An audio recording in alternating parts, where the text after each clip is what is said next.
If I ever took a loss, I learned a lesson.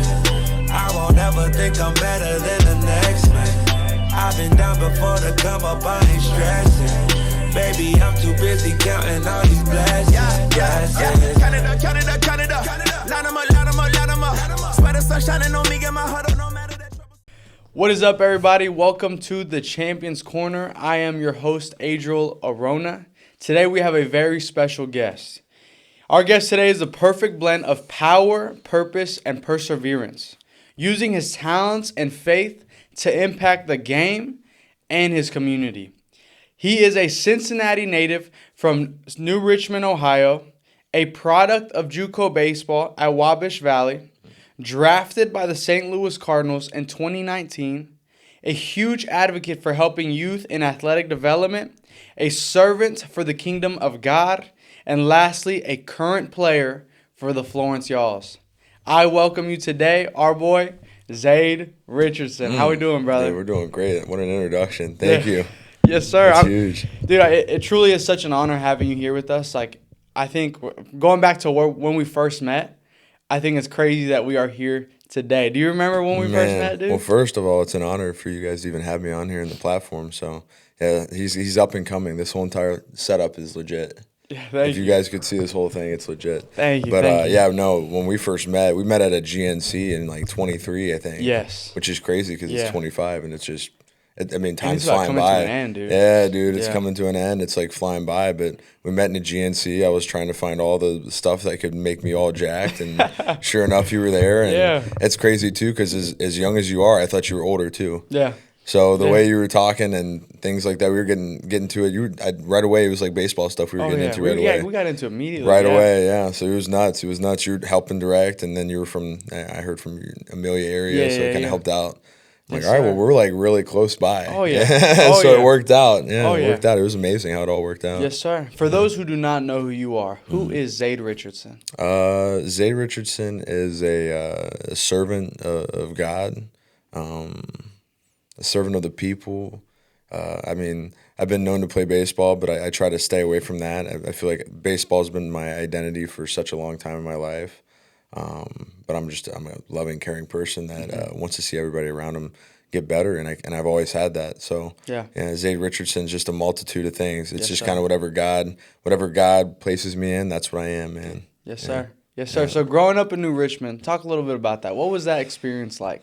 So it's a small country town out in the middle of nowhere, but it's probably one of the best places, in my opinion, to be is out in the countryside. So growing up, I loved it because I could be imaginative and I wasn't distracted a whole lot. So that was probably one of the biggest things, and I could be a kid out there. And I know when I have kids in the future, I'm certainly going to have them out in the countryside to start. Because there's just so many benefits from it. Not saying that there isn't on the other end. There's just so many benefits on being able to be a kid and just not having a whole bunch of distractions. And then, like I said, just having I think the small town effect is something different too. When you're in like a small town, it's a little bit more like, I know what you mean, it's like everybody knows each other. It's like, hi, how are you? It's like way community based. Yes, bro. So like there's a lot of that, and I think that's kind of missing a little bit. Yeah. Like if you think about it, you like look around, like a lot of people don't say hi to each other anymore. Yeah. It's not very like cordial, and I think it kind of all originated from that. I grew up with like some older parents and older grandparents, and even the people that were there like in that town, it was just very older upbringing. So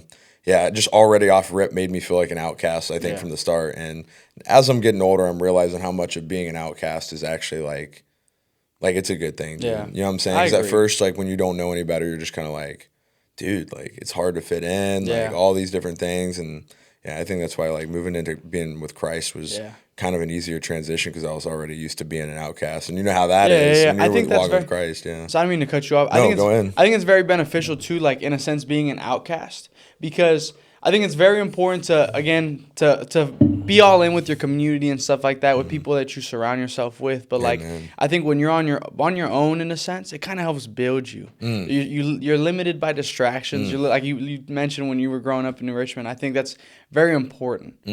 I couldn't agree more, dude. Yeah. I think because that's like the tough part. I'm learning now, honestly, bro. Like how much community is important. Yeah. And I mean, like I had it when I was younger, but I was so like alone. Right. But I was okay with it. It wasn't I was alone. No, it was like I was alone and I was so okay with it for like 19 years of my life. Like like I was having this conversation with my mom the other day, and like I don't know like where this was coming from, but we were talking about how like growing up, like my auntie, bro, she like I guess like for them, like the girls growing up, there was like you couldn't date till you were like 16 or something. Oh, snap. And I was like, was there like a age on me limit? And she was yeah. like, no, you didn't ever really like want to. Yeah, yeah, you were just so indoctrinated with like baseball, so it was Right. easy because we didn't have to or whatever. Right. It wasn't even in like a bad way. It was just like You're just so girls, locked in. baseball. I just Right, go do the dude, you're baseball. locked in, Yeah. and I think that's what helps you. And that's what's helped you become so successful Yeah. is the fact that you were so indulged with Yeah. your sport, with your craft. Yeah. So growing up, what kind of things did you do? Did you hang out with people? Did you train a lot? What kind of stuff were you doing growing up? So I didn't like I didn't come from like a income based family by any means. Like so, but my mom would pour into me. Yeah. So it was like one of those things where it was like, well, I wanted to, Right. and because I wanted to, and I showed her that I wanted to, like kind of unintentionally, I guess she had no issues like putting money, towards me and investing in me. I guess Right. I don't know. Now if I didn't want to do it, she wasn't going to put the money in, Yeah. respectfully so, but. I just was constantly wanting to. I mean, like I never, like my mom never had to tell me to go work. It was never work to me. Right. It was just I'd go out there, I'd go play. I didn't really hang out with friends maybe until my last year in high school. Yeah. And even then, it was like a very tiny group. It Right. was like 2 or 3 people, and it was even then a rarity. I've been so alone, and I've enjoyed that Yeah. time with him. Yeah, dude, I don't know. Yeah, it was a lot. The training stuff that I would do growing up, I mean, I had team practices and things like that. A lot of the stuff I had to try to figure out on my own. Yeah. So, like, there was, like, a really Absolutely. good I mean, dude, there was a really good, like, side of it because, like, when I went – I've always been solo dolo. So, like, Yeah, pro yeah, ball yeah. is always very much like that. Like, you have Absolutely. to – like, you're going to have people you work with and things like this, but, like – You gotta the grind, transition, you gotta yeah, dude. The practice, transition was so easy. Like JUCO was such an easy transition to me Yeah. because I already did it and I was grimy already. Right. And like then pro ball is a bit of the same way, just Yeah. with like some money added to it. So like, the training stuff, like I had, like even catching stuff, like I didn't really have a catching coach. I mean, I had like people that would kind of help me, but everything. It's weird to say. It was like besides some hitting here and there, like Yeah. everything was kind of self-taught. But you have to be. I feel like Yeah. you have to be. Yeah. Because I feel like, especially if you want to be successful, you cannot depend on others No. to kind of fill it and give it No. to you, right? You got to earn It's a it. blend. I'd say Yeah. like to start out, it was really good because Yeah. like I had already had the drive and things like that. But like as my career has unfolded, like being able to like not be so prideful, which has been a big one for me. Right. And actually ask for help has been beneficial. Right. Because like that's the thing, bro. Like when you start like doing all these things, you think it's coming from you when it really wasn't. It was coming from God the whole entire time. Absolutely. So and then you don't want to ask for help, and then you know what I'm saying. So there's like a blend to it, but I do think like that was a benefit. Like a beneficial part was like, hey, like being able to come up on my own. I mean, the nights that I would just be up till 3 a.m. doing footwork because I couldn't sleep. This is especially later on in my career, Yeah. like after my freshman year, I didn't make we only had JV varsity. Yeah, JV varsity. Yeah, we didn't have a that's freshman small. team. Yeah, the smaller so it's schools are small, kinda bro. like that, So yeah. like, 2 of my friends made varsity that were freshmen, and like everybody always knew me as the baseball guy, and I didn't make it my freshman year. Wow. And it's always Yeah. been baseball select, Right. whatever. Not even like high level select, but like we had guys that we worked, bro. Yeah. And yeah, dude, I didn't make it freshman year, and I was just like, crap, dude. Like I'm talking crap like Yeah, all this yeah. time about how Right. I want to play like college ball and stuff, and didn't even make the team. So from there, that might have been the start of when everything really because there's Yeah. always levels to like work Right. ethic, bro. Like Absolutely. I worked hard, but then like God's gonna be like, all right, let's take you to a new level, Yeah. and then it's like, okay, now you're like, Right. you thought you were working before, now you're working, now you're really working. Yeah. So yeah, there was a gotcha. process to it. There was like a stepping stone to it all. Right, especially, dude, that's a huge challenge. I know that there's a lot of people, even myself, if I battle that, Yeah. dude, there's no way I'd want to come back. Dude. But I think that's kind of what's helped form you is like that kind of adversity that you faced. That's helped motivate you and put you in the position that you're in now. Oh yeah. So now, after your freshman year, I'm assuming sophomore year, you made the team. Yeah, Yeah. I finally made it Yeah. my sophomore year. I mean, it was all in God's timing. It was Right. really good. It's just that's like the only way I knew in my head to like figure this out because I really had 3 years left. In my head, I'm like, man, you got 3 years left. How are we gonna do this? Like Right. my head was like spinning because like all I cared about was like this is what I want. Yeah. Well, the only thing I could think of because I'm not a talented person was we just got to get rid of all the distractions. So from like freshman year or after freshman year going into that sophomore year, I had done like showcases too. Didn't get like there was just not a whole lot of attention like Yeah. in any realm. I was like, bro, like this is what I'm doing. Right. My grades kind of plummeted a little bit. I'm not gonna lie, like things like that. But like my mom was very much like a very well like averse like everything. She could do like everything like school, sports, and be really good at it. Like I've been the person that I could pick one thing And you gotta be and I can be really good at that, but I can't do multiple different things at once. And maybe I can later, but I gotta like put my attention on one thing at a time. I can't do. It's hard to balance. I can't split up my attention at once. So, or I'll just like at this point now, I'll just pay somebody else to do something. Like, you know what I'm saying? Yeah, but like, I get it. Yeah, but like I'm just all in on one thing. So as soon as I went all in on this, bro, it was just like, I mean, I only did what I knew how to do, which was just a lot of dry work. I mean, basically a lot of my stuff, like my swing and my catching, which it's all been based off of the front door screen of my door outside. Like that's where I would watch myself and just make sure, like mirror myself. It was basically a mirror. So like that's for just, and I still do it. Like I'll sometimes put stuff up on my Instagram and you'll see me outside swinging. And I'm just looking at that mirror. And I've been doing that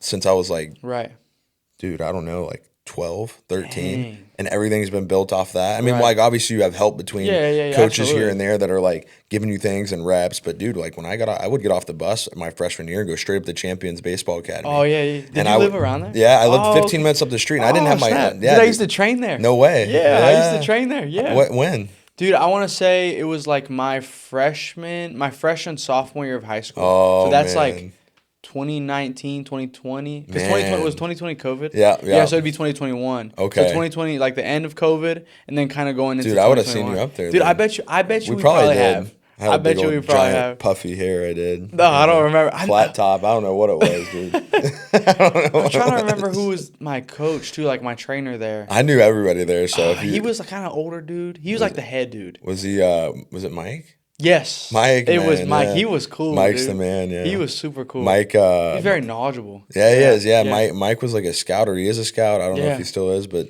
Yeah, great guy. Great people. Oh, yeah. No, he was my agent for a long time too. Really? Yeah. Wow. Yeah. He's a great dude. That's awesome, dude. Yeah, really good people running that spot up there. So then, did you always? So you always train at Champions? Do you still have a relationship with Champions now? Yeah, I still do. I'm running around so like other places so much that I have like if I run up there and I talk to Mike, like Mike and I are great. It's just I'm running around to like Velo now. I'm running up like on the weekends. I'm up in Columbus doing like group catching and hitting stuff. So like I'm kind of God's got me running all over the place. Like I'm like my schedule's like running deep right now, which is nice. I love it. I'm very thankful.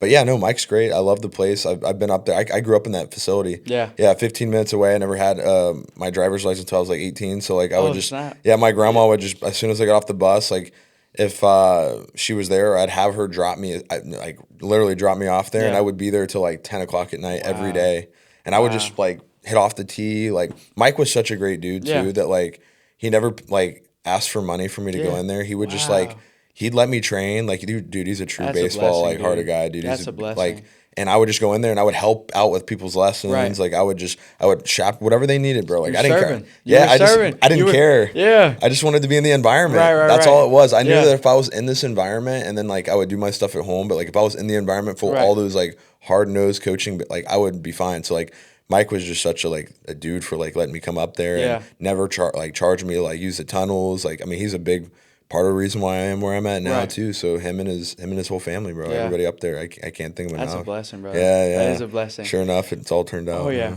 What was that transition like going from high school ball to then community college baseball at Wabash Valley? I mean, baseball is definitely completely different, like as far as like level of play, but.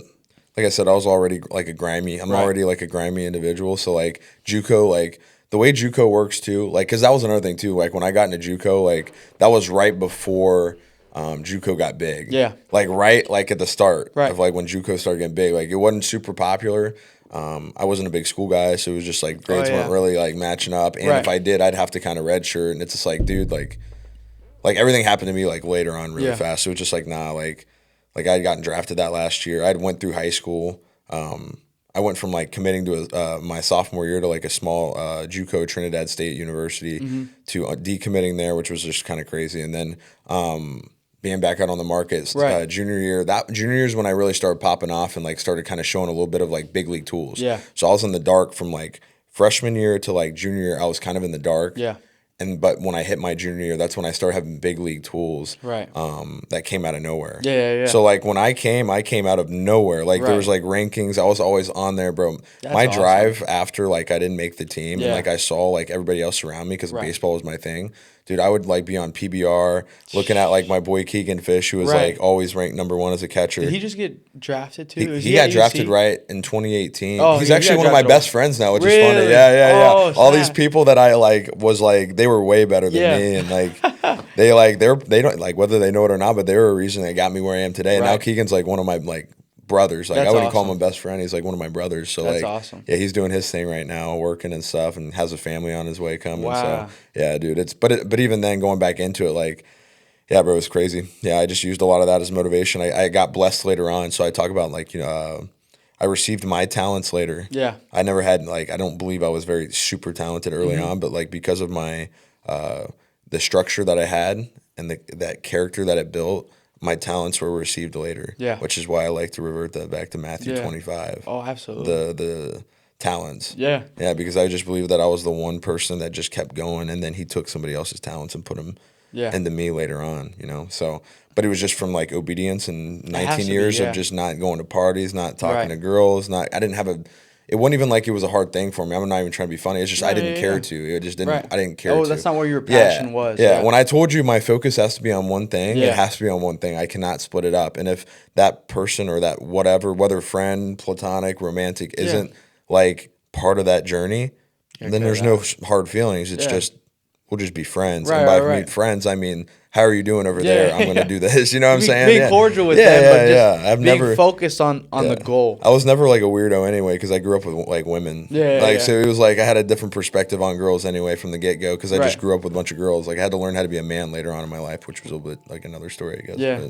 But, I got you. Yeah. So, transitioning from college to getting drafted into the MLB, there's not too many success stories like that for JUCO baseball players.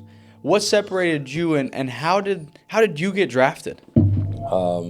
I think it helped when I got offered out of high school. Yeah. So like my senior year, I'll break it down quick, but like my senior year, I kind of like transitioned off of a small summer team that I was with. Yeah.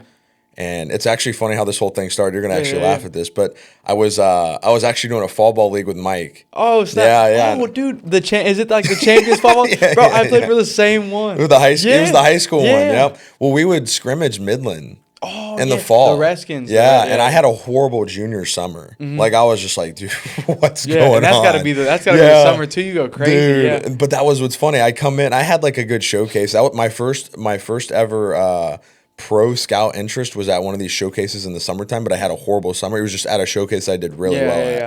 And it was like the Texas Rangers. I got like Oh, snap. you know how you get these like little like I don't know what you call them, like they're not recruitment The little letters. papers. Yeah, whatever I know they what you are. mean.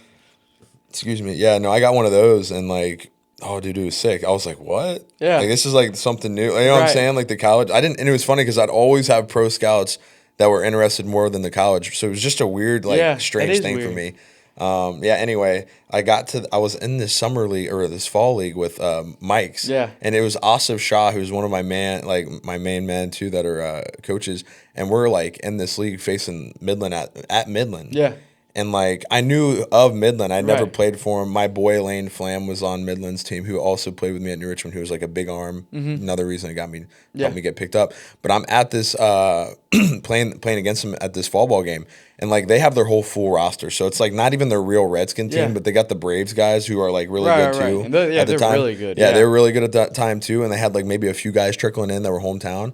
But dude, I was like, like my one thing I've always been good at was I could never control whether I was going to play good. Yeah. But I've always been good at like showcasing my stuff. Uh-huh. So it's like, well, I can't control if I'm going to get hit or not today. I Right. can't control if I'm going to throw anybody out today. But when we do this infield, I'm I'm, gonna go about to crazy. throw a bullet down to second, and they're going to know who Yeah. I am. So I Right. was always good at least at like controlling the controllables. Right. So like when we were back there, like I just made sure they knew who I was. Yeah. Like when we were doing like our little warm up and chuck and move have and, to, I feel and like. athlete. Oh yeah. And sure enough, like I caught their attention, and like Right. one of their coaches on the other team, Bart Hammett. Okay.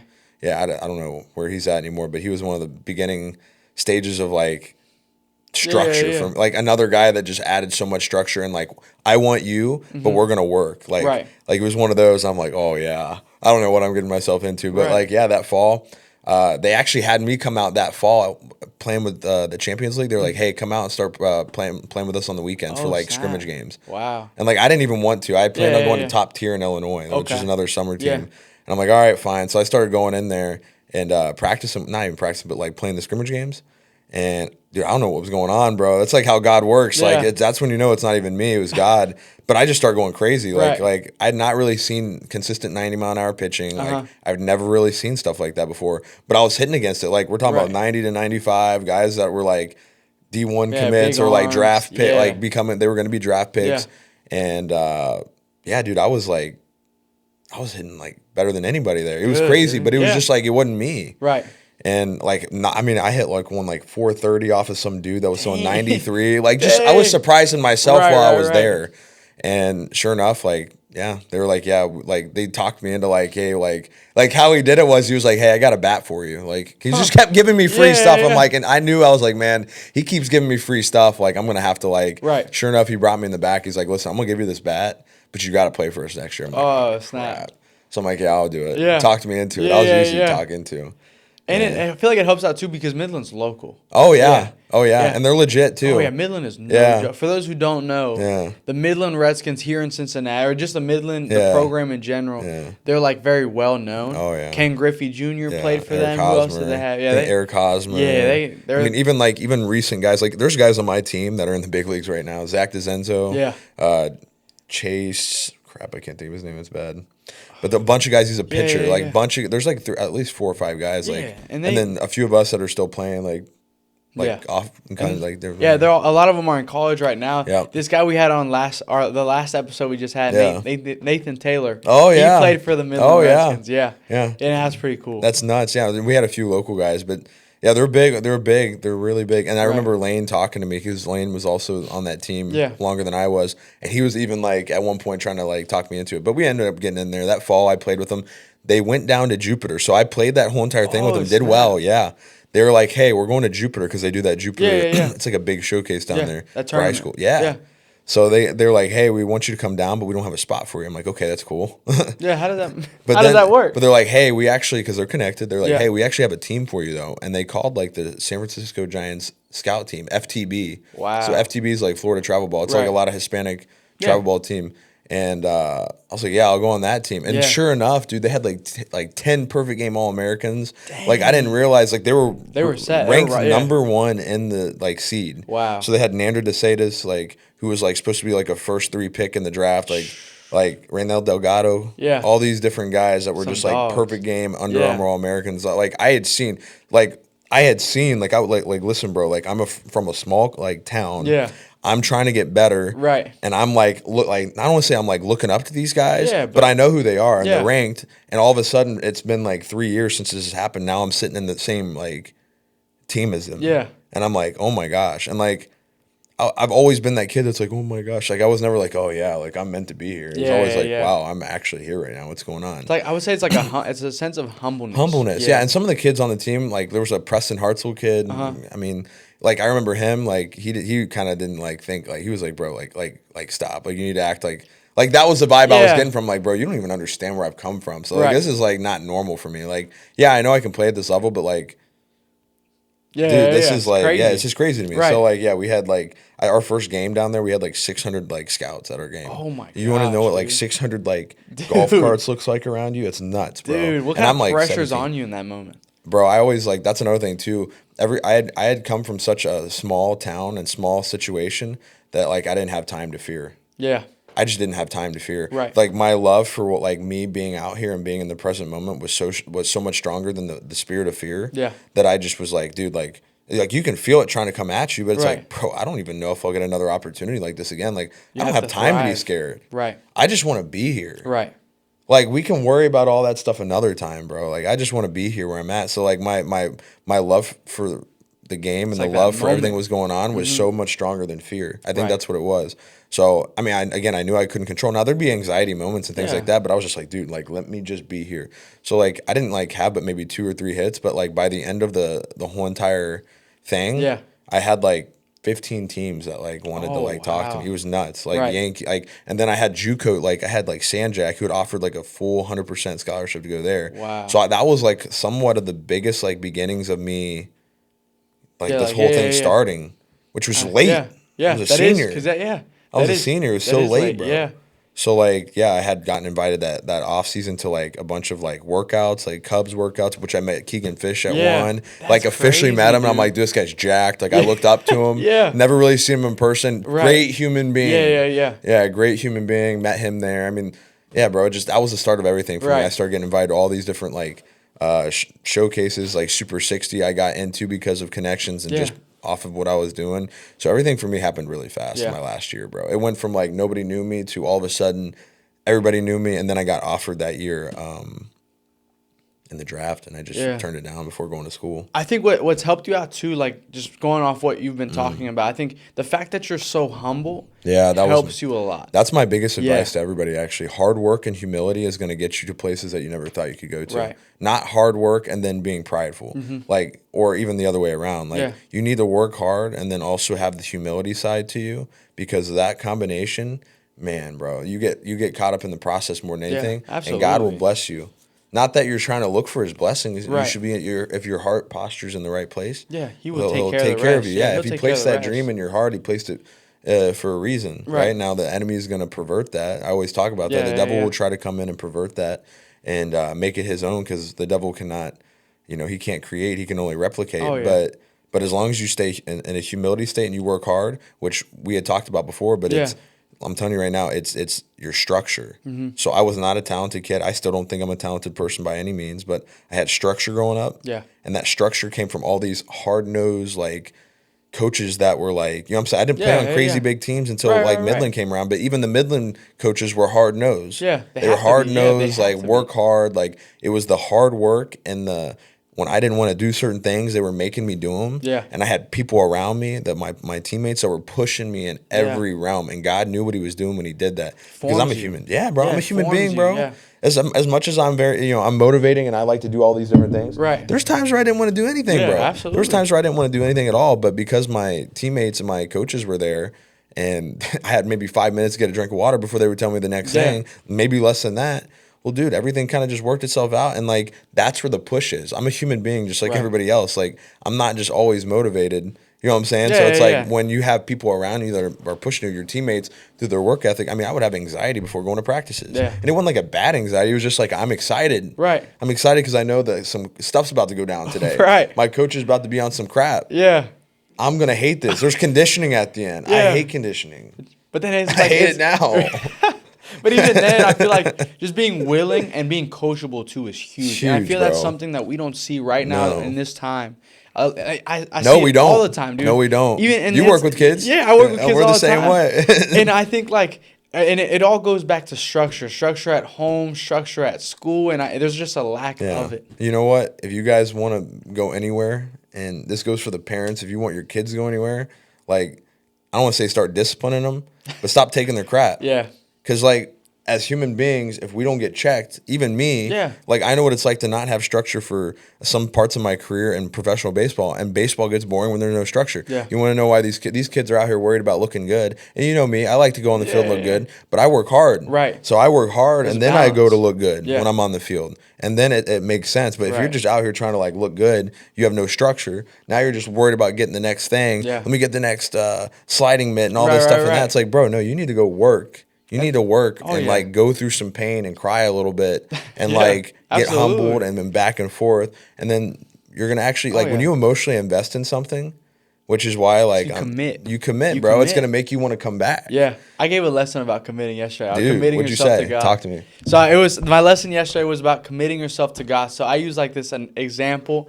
There's a football team that wants to make it to the state championship. They want to win it all, but their starting quarterback doesn't show up to any of the off-season workouts and still expects to win. Still expects to come by and that they're going to succeed. But in reality, that's not how. There's a process to everything, and you have to be willing to suffer. You have to be willing to commit yourself during the off season when that stuff really matters to then be prepared for when it's game time. I think there's an algorithm to that. We Oh, talked yeah. about it before, but the distraction. So when Adriel was talking about, hey, how did everything happen for you? Yeah. I had no distractions in the beginning, and Yeah. part of me was my environment, but also I forced that environment. So it's an algorithm. It's like no distractions plus great environment equals nothing but just elevation. Absolutely. Right? Now I agree. that is a sacrifice. Yeah. You don't hang out with the people you thought you were going to hang out with. That's Right. good. Yeah. Welcome to it. It's Very good. You don't need to be beneficial, around yeah. it anyway. If they're not going to help you grow your faith, if they're not going to help you grow as a person, you cut them off. You got to cut them off. Yeah. If they're not talking about God, getting close to God, any of that, then you need to go somewhere else. Like, and that's okay. But if you ask God, He'll put you in those environments Absolutely. too. He'll set it up for you. Oh, He will, bro. You just got to ask Him, man. You got to ask Him. It's your heart posture. Yeah. He'll answer, dude. Oh, yeah. But it's get rid of distractions plus environment. You know, because you can have a really good environment, but still live in distractions, and that's still going to pull you. Yeah, it'll separate. Yeah, it'll separate you. But if you have no distractions, but don't have the environment, I'd almost rather that to start. Yeah. Because then you can work on finding the environment or finding the environments, but you have no distraction. And then you kind of figure that. Because that was me for the longest time. We talked about I was alone. Yeah. There's a lot of like aloneness, and I had to figure out a lot of it by myself. But then when I'd find community, it would elevate me. Yeah. And the structure is what built the character. Absolutely. And that character is what gave me your tools. my tools, bro. Your To be able to tools. handle success and failure. That's all that I think that talent pours into is just being able to handle success and failure at a high level, and it's being able to handle a lot of stress. Yeah. So like because I could handle a lot of stress when there's 600 golf carts and all these different things. Yeah. You know, from me getting rid of certain things, like when you're not living in a bunch of bull, Yeah. like bro, it's a different. Absolutely. It's different because then you can actually like you're practicing obedience. Yeah. And when you have obedience, it builds faith, and faith is what gives you Sets you authority, up, and yeah. then that's that like. Yeah. That's where you're like, man, how's he talking like that? Right, Or right. how's she talking like that? Well, Yeah. it's because she's it living in truly obedience. separates you. Yeah. Yeah, bro. People start to notice like, okay, this guy's different. Yeah, This guy's different. This individual is different. How Yeah. are they doing it? Well, it's just because you can tell it's good fruits. Right. That's what it That's is. all about it. It's That's just all good it fruits, is, dude. yeah. That just came up in my head. Yeah, There. That's yeah. Holy Spirit rolling. Right, It's right. just good fruits when Right. you're doing that obedience and all that. Yeah. That's why, like, Love, caring. It's serving, dude. It all ties in. It all ties in. Hard Yeah. work, humility, serve. Yeah, sir. That's like I have to be a catcher. That's the steps. Yeah. That's like a catcher's like role. And I'm a catcher, so it's like Yeah. that's my job. Right. I learned how to serve from a young age, and then as I got into like professional baseball, obviously in those two organizations, Yeah. then you kind of learn how to like serve even more, I Oh, guess. yeah. But I didn't learn that until like it didn't set in until I got out of affiliate ball Mm-hmm. until like where I'm at now. But This podcast is brought to you by the Simple Shots Photography. Whether you're looking for somebody to capture a wedding, senior photos, or just a special moment in your life, Ellie is your person. Check out her page at thesimpleshots.mypixiest.com or check her out on Instagram at thesimpleshots. Because when Ellie's behind the camera, each shot tells a story. This podcast is sponsored by Train Like a Champion, where athletes come to get real results. There are no cookie cutter workouts, just science-backed training to help build your speed, power, and performance. For more information, check us out at tlctrainlikeachampion.mypixiest.com or follow us on Instagram at tlc.513athletes. It's time for us to train different and train like champions. Now let's get back to our show. Were you always a catcher? no, bro. I was I was like a pitcher, infielder, outfielder. I really started as a pitcher, outfielder when I was very little. Yeah. And then as I got older and probably up until I was like maybe like 8, 9, probably like 9 or 10, I started catching. Mm-hmm. But it was like that one of those situations where the big kid on the mound, nobody can catch him. They're all scared. I was like, hey, I'll be like Ramon Hernandez. Like I'll be back there. Like I was like, I'll try to be that guy. This sounds fun. Like I'm ADHD anyway, like ADD. Like I can't focus. I need the ball in my hand. Like this is perfect. Like I can get back there. So I kind of stuck. And I guess, I mean, from what I've been told, the coaches were like, yeah, like he's the guy. that's his. It's natural for him to be back there. And really all I cared about was I can't focus on anything. So like that was the one time where I could. And I was an athlete, so it just worked. I don't know. I started working back there like very like late, probably like 9, 10 years old. And, I didn't play select and probably until I was like 11 or 12. So this was when I was playing Nahole. Like I was late with everything, and Yeah, I always pitched. I think pitching was my main thing. Be interesting if I ever decided to come back and be a pitcher, though. That'd be pretty It's a different cool. mindset. Yeah, I it like has it to though. be. Yeah, It has to I be. love throwing a ball, but I don't know if my body can handle it. That's the thing. Oh yeah, dude, Yeah. it takes a lot of toll. I on don't your think my arm. body can handle it. I don't know. We'll see. But Yeah. I like doing what I'm doing now. It's Right, more right, fun. right. Yeah. Now, being a catcher on the field, you're the chief of the field. You're the leader. Oh yeah. What is your approach on being the leader of the team? Like, are you a vocal leader? Are you one that's very quiet and leads by example? What do you do? I certainly don't think I'm quiet, not anymore at least. I've always been a shy person. I still am a shy person. I've had to force myself to be pretty vocal. Yeah. It's easier now for me.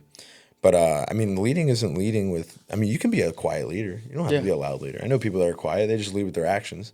Those are some of the best leaders. Yeah, absolutely. Yeah, you don't have to be loud and pounding your chest. I mean, I think the best leaders lead from the back. Yeah. They make sure that's serving. So, like, yeah, there's going to be moments where you have to lead from the front. There's going to be moments where a lot of times you're going to lead from the back. You're going to be the guy where everybody's walking and you're like, you know, the shepherd kind of Oh yeah, absolutely. making sure everything's It's a good, good but you're in the example. back. Yeah, that's the best way. I That's mean, the- isn't that's that what the best Jesus example. did? Yeah. I mean, you're not Jesus, but like Right. But you're we're trying supposed to be like him. You're supposed to be like him, Yeah. so that's going to be a lot of serving, and your soul feels better when you're serving. So I've learned that. Yadier Molina was a big help in that growing up when I was in the Cardinals org. I mean, we just had great. I've just been in great positions of just hard-nosed, hard-working, humility-based, serving-esque people. Yeah. And even the coaches I had growing up were church. Right. They were in the church, and they were people that weren't just in the church playing church. No, We got they too were- much of that going on Yeah. too. Right. We need people that are actually walking in obedience. And we don't got time for all that because that's another story we can get into too. Right. But yeah, we ain't got time to sit around and play church. Yeah. Start walking There's in faith. a huge difference. Yeah, start walking in Huge difference. faith. Oh yeah. Yeah. What? So take us back to that moment. You got drafted. All right. yeah. Where were you? What was your Oh, yeah, environment yeah. like? What was that moment like for you? It's a huge moment. Yeah, actually, I was kind of mad when it happened. I know that sounds funny, but I was back home, and we were like, I was supposed to go day 2. Yeah. So the Cardinals, out of I think 20-some teams, close to like 20-some teams. Yeah.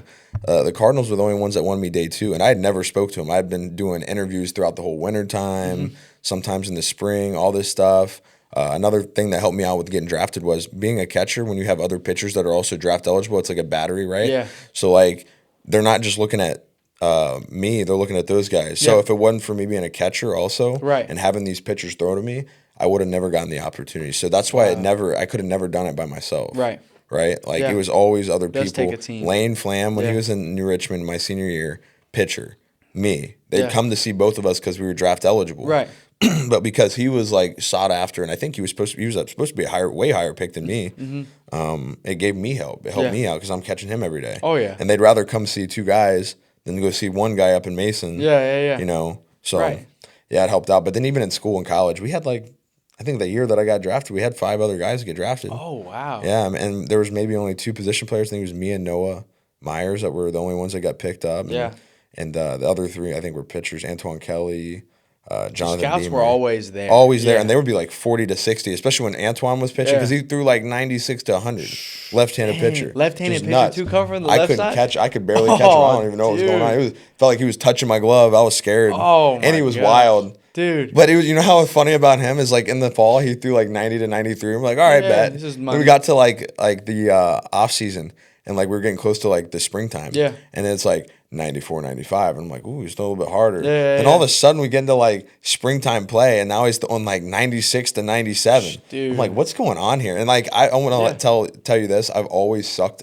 As I know how funny it is as a catcher, I've always kind of sucked at catching. Okay. So I could always catch and throw. Yeah. You can block. I'm assuming you Block, yeah, pretty well, because yeah. I'm just kind of crazy. Like, Yeah. like the coaches made me that way. Right. But like receiving, like I had like the ability to do it, but Yeah. I didn't even get good at receiving until probably like 2 years ago. Wow. Yeah, like now it's like really easy for me. But that was part of God's plan. Yeah, Put me yeah, through yeah. his orgs. But anyway, yeah, like Antoine always had scouts on him. He was up to like 100 mile an hour. He would consistently sit 96 to like 99. That's especially Dude. dude on a catcher side. Dude, bro. So then I'm catching him and Yeah. handling him, and Right. like, yeah, sure, I had my games, but Yeah. like, you best believe when he pitched, like we were locked in. You know what I'm yeah. saying? So it was one of those things where like, he was actually a second rounder. He signed for like over a 1 point something mil or whatever too. As a freshman in JUCO. That's crazy. Which is nuts, bro. Because that is crazy. And Wabash is one of we were number one in the nation. Wow. We actually had I don't know if the record still stands, but we had like only lost 4 games the whole entire season. Dude. We like won all. How many games do you play? Maybe like 70 something. Dude, that's a nuts, real bro. record. I could be wrong. Don't like quote me. Go look it up on the internet. I just remember us like not losing, or we only lost like maybe 3 or 4 games. It was crazy. We were like the best JUCO nation in the nation team in like 15 years, like best record. It was crazy. Dang. Yeah, but you can't do that by one person. That was a whole collective group of just grimy guys. Like JUCO, like it was so perfect for me because like I didn't need all the like beautiful, pretty baseballs, facilities. Yeah. Like if you gave me the rag balls, like which they had them, I was perfect. Like I think that's what separated me from a lot of people is I didn't need a whole lot. So not only was I hardworking and humility based, I didn't need a whole lot. Yeah, you just needed a ball. I just needed and we would have them, bro. Like this place was a horrible place. Like not horrible, but like just like the environment wasn't conducive to like.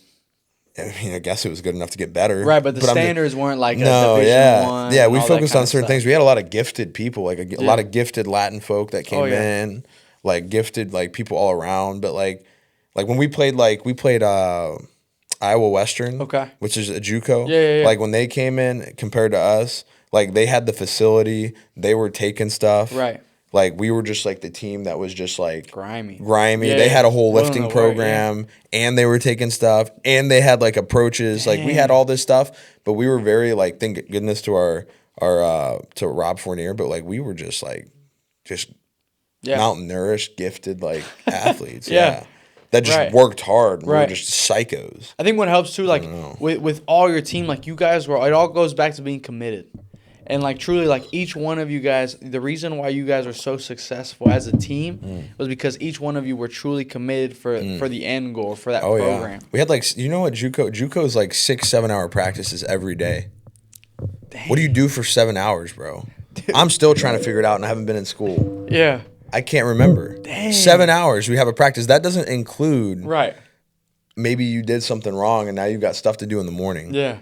And then also, like, we loved baseball. So a few of us would end up going in the back and getting more swings in after the practice. Dang, after a 7-hour practice. Do you guys eat? What do you guys do? Yeah, sometimes, bro. Dude. I lost like 30 pounds in JUCO. Dang. So before I got drafted, I was the smallest catcher in the Cardinals organization. Wow. I was 185 pounds. I was the smallest catcher in wow, there. That is pretty light. Light, bro. And that was the first time where I'd been lean before. I'd never really been lean. I was kind of a heavier kid growing up, always. So I mean, I'd put on some strength and things like that, but I was I'd never had like where I'm at now. No. That was the first time I had been really lean, and it was very unintentional. Right. And I was catching every game. Dude. PB&Js maybe between the games. That was it. That's all they had for me, bro. Dang. Sometimes I wouldn't even eat. Oh, because they take it all, like, and I'm like, all right, whatever. Like, I'm letting everybody else go. Yeah. So it was really good for me, though, bro. Oh, yeah. It was really good. Like, it all worked itself out. By the time I got into affiliate. But anyway, I didn't even answer the question. No, you're good, dude. I We're go good. off on a tangent. No, you're good, dude. It was a good feeling. I just, like, getting drafted was nice. I was in the car during all this time. Yeah. Because I was supposed to get drafted day 2, short story. That didn't end up happening. They asked me in, like, the 5th round if I wanted the money or the round. I'm like, well, I'll take the money because you're going to have to invest in me. Right. So, yeah, they took the money from rounds 5 and they put it – this is back when they had 40 rounds. They don't have 40 rounds anymore. They put it in day 3. Day 3 is rounds 11 through, I want to say, 40. So they're more rapid fire. Yeah. Day 1's rounds 1 through 2, and it's a very like theatrical. And like those are the ones that you see on TV. Yeah. Rounds 2 through 10, or 3 through 10. I mean, they're like theatrical, but they're like brief. Right. And then like day 3 is just like rapid fire. Like we're not talking about this kid bang. So, yeah, I went on day 3, and it was, like, in the 22nd round. They don't even have 20. Yeah. They have, I think, only 20 rounds now. So they put the money from the 5th round, which I don't know if they can do that anymore. So it took me, like, 3 weeks to get down there because they had taken money, I think, 22nd round. I don't even know what the slot value is for that. But that slot was, like, maybe, like, 10 grand or something. And they were putting, like, 200 grand in there. Yeah, it was, like, so I had to wait. It was, like, a really, like, a little bit of a long process, a little bit. So, but no, yeah, it was good. I mean, I was kind of, I don't want to say mad, but like my feelings got played with. Yeah, Because you don't know if you're going to go. You do. You don't Right. know if you're going to go. It's back and forth. And like your agent's on the phone with you. Yeah. Now they're like, hey, they're on day 3. And then like, oh, I don't know if they're going to go. Are you willing to go back to Wabash? And all I can have is these flashbacks of not having any food in between innings. I'm like, this is what I got to do. Right. So I'm like, and then finally they're like, you know, you're playing, your emotions are so up and down that by the time that they're like, hey, we're taking you in the 22nd round, you're like, Whatever, bro. Yeah, whatever. Whatever. Leave me alone. I get it. So, I mean, I was thankful and grateful afterwards, but it took me a minute. Like, I have a video of me on the phone. My mom took it. She was like, my mom and I are the same. It's so funny because she was the same way as me. Like, we're grateful, but at the same time, it's just like, bro, like. You're getting messed with. Yeah. It's just how the business of baseball is. So, yeah, it was a good feeling, bro. I settled in afterwards, had my hat.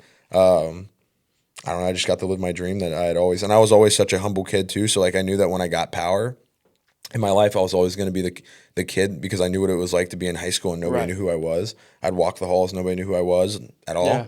I was not a popular kid, so I knew that like when all these things had been given to me, you know, the power, you're gonna make it work. Yeah, I was gonna be not only just make it work. I was gonna be good to everybody. Yeah, I was gonna be the person that they were like, oh yeah, like that's Zade and. You would not think that he looks like a douche, but he's not. Like, no, I talk to everybody. I'm cool with everybody. Like, what do you need? Yeah. So I think that's one of my superpowers. I think people think that I'm a douche, and then when I talk to them, they're like, oh yeah, he's actually a good individual. Like, he would do anything for me. Right. So yeah. Dude, I take pride in that. Oh yeah, absolutely. Now you got drafted by the St. Louis Cardinals, right? What was that experience like? Did you want to go? Did it matter what team you went to? Oh, I didn't care, bro. Yeah, I was never one of those, I got to be. I didn't care, bro. It was just like whatever God wants. Like, this is a blessing. Like, they could have been another org. Right. I mean, it's all divine on what God wants, right? Yeah, absolutely. But, yeah, it ended up being the best thing for me. I think he knew that, like, I was a talented catcher, but, like, I wasn't a good catcher. Okay. I just wasn't, right? So that org was going to teach me everything it needed to be not only to be a catch and throw guy and to learn how to catch, but to be a leader. Yeah. To be a leader. Like, that place taught me how to. I had Jose Akendo, who's Puerto Rico as well. Yeah, he's, I think, one of those guys. And Yadi, obviously, the same thing. Yeah, what was that like? Did you get to train with Yadi at all? Did you get to experience his, Oh, yeah. My last year, I got to see him. I didn't really get to the first couple years. My first year, I was in rookie ball, so I'd finished that season with my college season and then went straight into rookie ball. And that was hot. It's like Florida in the middle of the summer. It's horrible. Dude. You're like dying. You got that catcher's 1 o'clock gear games. I'm 180 pounds. I got no energy. But it was a blessing. Like, still fun. Like, we're playing out there. That off season, actually, after I'd gotten come in there, I started getting invited to like prospect camps. So I would come in, and these prospect camps were weird because like this is like the people that they're trying to prep to become prospects. Right. So they expect you to go past high A. They expect you to be big leaguers. And we had, like, I still remember the small group we had, like, Pedro Paez was in and all these guys that are now in the big leagues. It's so sick. It's sick to see them doing their thing. But I'd go to these places. I'd see guys like Bader. Yeah. Okay. Outfielder with I don't know where he's at now. Harrison Bader. Yeah. All those guys, they'd be in there. Paul DeYoung. They'd be, like, coming in the winter times and, like, training just to get, like, early work. So, like, we get to meet some of the guys. They'd come in. Right. Like, mentor us and stuff like that, too. So it was very cool. And yeah, it was nice getting on that, and I was so young at the time. I was like 19. I think I had just turned 19, actually, right before the draft. Because I was a young college guy. Yeah. So I was 18 turning 19 when I got drafted. So they looked at me as a high school kid, not even as a college guy. Dang, that's crazy. So but what comes with that is a lot of like, you got to do it our way. Right. And Pedro and a lot of these guys, like, they were already college guys, so they got like more freedom. So I was kind of reverting back to like high school again, or like lower, maybe even lower than that, because it's like they don't really trust you yet. And it's like, dude, like, come on. Yeah, I get come on. Yeah. So, yeah, I didn't get a whole lot of, like, they were able to change a lot of my stuff, my swing, which wasn't always great. Right. Kind of mess with you a little bit. But, yeah, it all worked itself out, I guess. But, I got you. Yeah, Yachty was dope, dude. Yeah. 2022 is when I finally got to, like, work with him. It was his last year. Him and Pujols. Oh, dude, that's crazy. Pujols came in that last year, Wainwright, all those guys. So that's crazy. Yeah, the first time I met Yachty, he came into the cages, and obviously I'm mixed, like, I'm not full. Yeah. But, like, he looked at me right away, and he said, and I understand everything in Spanish, but he looked at me and he said, he, like, grabbed my hand, he pulled me in, he, like, put his hand on my shoulder, and he said in Spanish, like, how you doing, bro? How's your family? And I was just like, Yeah, I would be too, dude. I couldn't speak, bro. Dude, I was I like, would be too.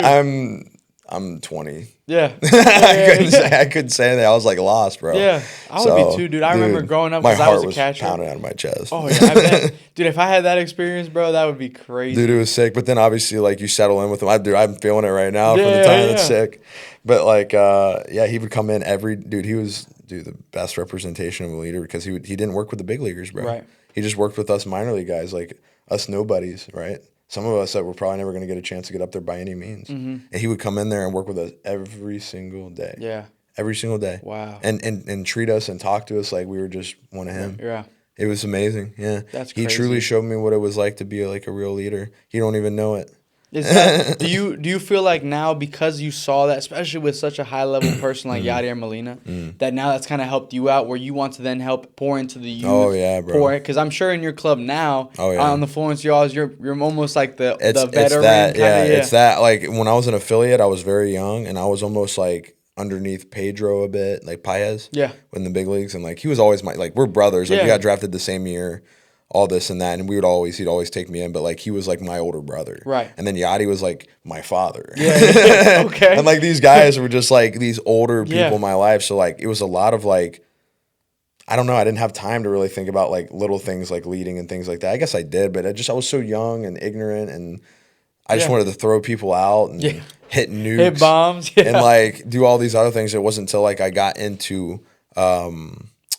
It wasn't until I got into like the indie ball and like all the like now traveling to Yeah. other countries and playing, and I'm in more of like a leadership role because Right. I have the resume now and like all these places. So now it's a lot different, bro. It's a lot Yeah. different. I am wanting to serve more. I'd like Yeah. even like last year and the year before that was like the beginning stages of that. Especially yeah. last year. Yeah. You know, I didn't have like the year I wanted this past season, and it Mm-hmm. was perfect because now I was put in a position to where you're still Zade, Yeah. you're still all these things. Like now, since you're not having the year that it was again God's plan, Right. Go take care of them. Make sure you're still serving. So, dude, yeah. Now I can't wait to come back next year, and serve in any way. I don't really care. yeah. I don't really care how I do. Like I got you. I've had really good years. I've had really bad years. Like Right. But I it's don't all know. helped. It's Yeah. all helped you get to. Doesn't to even this really point. matter. Yeah. I mean, just how can I help these guys? Yeah. How can I Right. help the younger guys coming in? Right. So yeah. In a game of baseball where there's so many ups and downs, what keeps you grounded? God does a good job at that. Yeah. Yeah. He's pretty great. Yeah, he does a good job at keeping you grounded, bro. Like, I mean, I always say, like, if you can't keep yourself humble, he'll find a way Yeah, to keep he you will. humble at some point. So, I mean, like I said, the structure and all the people that I've had around me, the hard work. I think when you have the hard work and the humility, like, it'll always keep you grounded. Right. But I mean, if you don't, like, baseball is baseball, bro. It's hard. Like, Yeah. I've had years where I've hit 180. I've had years where I've hit 300 and plus over with double digits. I've had years where I hit 200 Yeah. and 180 again. Yeah, So yeah. I've had very like Up and down. seasons, and Yeah. that's just what baseball is, bro. Right. It's a game of failure. Yeah, I have no idea what's going to happen next year. I don't even know what's going to happen when I go down to Panama this year. Like, Yeah. I could have a great – like, I remember I went to Nicaragua last year. Yeah. And I didn't do good at all the first 2-3 games hitting. But, like, I threw everybody out down there. Right. So it was just like I had no intention on any of this happening. I just was like, all right, they're running, we're going. And Yeah. they keep running. All right, we're going to keep going. So, like, it could have been the other way. I could have Right, hit right, and right. not done well. So it's like God, like, when I'm out there, bro, it's literally him. Yeah. I mean, yeah, I guess it's me, but it's mainly him because Yeah. He's working it's through you. dude. I don't know how to explain it, so I don't know. What was that? What was that experience like playing down in Nicaragua? I mean, that's a country that not many people get to experience and all that kind of stuff. What was that experience like for you? I'm mejor. Mejor, there The we go. best. Oh, snap. The best, bro. Oh, Yeah, it was snap. the best, bro. It was awesome, dude. I had so much fun. Yeah. The people are great. Yeah, absolutely. The people are great, bro. Yeah, the people are great. That was my favorite thing about being down there. I could have cared less about the baseball for real. Like, the baseball is dope, but the people, when you're in a poor country like that, Yeah. the people are always gonna be better. So it reminded me, like, man, the people in America. I'm not trying to crap on America. America's Yeah, great. no, I'm no, happy yeah. to be here. Yeah. But the people get so caught up in their life, and I was one of these people. Yeah. The money, the chasing, the this, Yeah. the that. You're chasing the wrong things, bro. Right. I've had the money. I've had the whatever you name it. I've had it, and it's not gonna make you happy. Absolutely. Only God is, and the people that He puts in front of you. Absolutely. So yeah, no, going down there was great because the people were great. They made it fun anyway. Yeah. Latin countries are just Right, fun. right. Anyway They when it are comes to, pretty like, fun. baseball. So Yeah. yeah, I mean, they were getting after it. They could have like 5,000 people there, it'd feel, and they would have more than that. It'd be like 30,000 people down there sometimes. Dude. But imagine that, and imagine that culture down there going crazy. You know, it's like World Baseball Classic. It's nuts. It's nuts. So it was so fun. Yeah, it was super fun. The people were great. I think that was my main takeaway. That was probably the first time. 2025 was the beginning stages of a true serving time for me. That God probably, showed me this is what you're going to really be doing this year. Like actually, it was kind of the. Now that I'm looking back at it right now, that was probably like him saying, "Hey, you're not going to hit well this year." Yeah. I don't know why, but you're gonna catch really well, right? And you're gonna learn how to serve. Holy cow, that just popped in my head. Right oh, snap. You know what I'm saying? Like I think that was him, and I remember how much I affected the Argentina kids down there. Yeah, they were like, it was almost, and I didn't really realize it, but I would say things, and they were like, I was like, oh, this is cool. But they were so good people, right? And it's crazy now because I'm on Instagram and I'm seeing them and their bodies are changing. Like they're motivated. Like they're doing like. It was amazing. Helped them. Yeah, you were like an example to them. I didn't know that my words was that effective. I didn't know that it mattered that much. So that was the beginning of like God being like, yeah, you're not gonna hit this year, and I know why He did that. I think now a little bit like my pride would have gotten too high, and we're gonna humble you here, but we're gonna make you do really good here, and you're gonna learn how to become this really good because you haven't been able to do this for a while. This catching side, we're gonna get this really good. The serving, and everything else is gonna take its place as it should. So now I guess I think about it like that was God being like, hey, we'll give you a little bit of success, but we're not going to give you a whole lot, and we're going to get you really good in this area. So grateful now I'm thinking about it. I think what's crazy too is like in these other countries, like these people, especially the Latin culture, they are so loving. Like I will never forget when we went to the Dominican Republic. Oh yeah. And dude, I love. I mean, the food was great, but not only just that, but truly like these people have a heart to serve. Yeah, they do. And I think it's very important. And if us as America, or even just us as people in general, you don't have to be American. Literally, just if we can all gain that heart to serve. Yeah, you can learn that from other cultures for sure. Oh yeah, it'll benefit you. Yeah, that's the biggest thing. Yeah, they're really, really loving people, really caring. I mean, that's kind of like the culture anyway. Like, you know what I'm saying? Like, think about like the women down there with their families. Yeah. I mean, very, very serving, like mother, like they're based, true. like like it was like whoa, like like I hadn't been treated like that a lot of times in my life, so it was kind of like that's another thing too. Like just because of my upbringing, not having a father, and like mom having to be a man and a woman, love her to death. There were certain things like where I was like I would get, and I'm like, man, like it feels weird to me, but that's like it feels right. Right. So I'm like, like that's. I mean, it was amazing. The people were great. Yeah, I don't know. That was what I probably fell in love with more than anything down there. The people. And how much they appreciate you. Right. Oh my god. Never felt so appreciated before. People that you never met. Never. Dude. Like you don't even know me, bro. Yeah. Yeah, it was amazing. We have like a very close like family. I mean, I'm gonna consider them family. They're not family in no way, but they're from Argentina. Oh, and bro, dude, they are great people. And they're so great. Like truly, they are the most genuine people in the world, I think. Oh, dude, I can't wait to go down there, bro. Oh yeah. I can't wait because like I'll be with Argentina again, going to Panama. Oh snap! So it's gonna be so fun. That's gonna be exciting, bro. It'll be so fun. They're great people, bro. Like I remember going down there and I had like a $500 glove. Yeah. That I just gave to one of the infielders or whatever down there. He's like, "Can I pay for it?" I'm like, "Nah, bro, don't even worry about it." Like I got this from my agent when I was like in like high A, dude. Like you guys, you need it more than I do. Yeah. Like he was like, "Hey, how much can I buy?" And I'm like, "Don't even worry about it." Yeah. That's so like cool. I felt like there was like maybe 2 bats I had that I ended up giving away to some like few Venezuelan and one Dominican guy or whatever. I was just like, so I think I'm gonna do the same thing. I think I'm gonna bring like a load of bats down there. What if we do? What if we pass them out? Yeah, I think so too. Like, what if we could get some way for like people to pitch in, and that way we can just give. I'd be so into it because these guys like it's kind of nuts. Like I felt that from another. I've had a lot of things in my life, and I've had not a lot of things. I've done this back and forth in my life, so I've been humbled many times back and forth. So I can live off of nothing, and I've lived off of everything. So I get it. I know where they're coming from, and weirdly enough, like even though I didn't come from a Latin country, like I've come from that background, even like into Richmond. Yeah. So it's like. I get it. Like that's why I always fit in on that side of the on that side of the agenda. Yeah. So like I got a bunch of different bats and things now, and I mean, bro, I thoroughly enjoy. I mean, I have like even stuff that I get from like Florence all the time. So yeah, I'll probably end up just coming down there and end up like giving. I don't know. That'd be so awesome, dude. That's really cool. We'll make it happen. And that's so cool, dude, that you're willing to serve and do something like that. Yeah, I enjoy it, bro. Yeah. I know how it feels to be in that situation, bro. So absolutely. Yeah, no, and they're so grateful for it. So it's like you want to. Yeah. You want to. You want to serve. You want to serve Yeah. even more, and they're like, bro, like, thank you so much. Compared to like, I give a bat to somebody up here, and it's just like whatever to them. You know? It's like, all bro. right, this is not even the Yeah. newest one or something like that. Yeah, I'm like, dude, yeah. what the heck are you talking about? I know. Yeah. I get it completely. Now, right now, I mean, you're on this spiritual journey as well. Oh, yeah. What verse to you sticks out, and like how do you amplify it into your life on a daily basis? I said Matthew 12 last time, 38 through 40, but I really like that Matthew 25, the talents. I think I like that the most. It keeps like we've been on this one lately. We're at the place I'm at, the Solid Rock Church that I'm at South, and we're like on part 4, part 5 of it, like breaking it down. And it's been sticking out. I mean, there's been times where God was talking through me, and we started that. Yeah.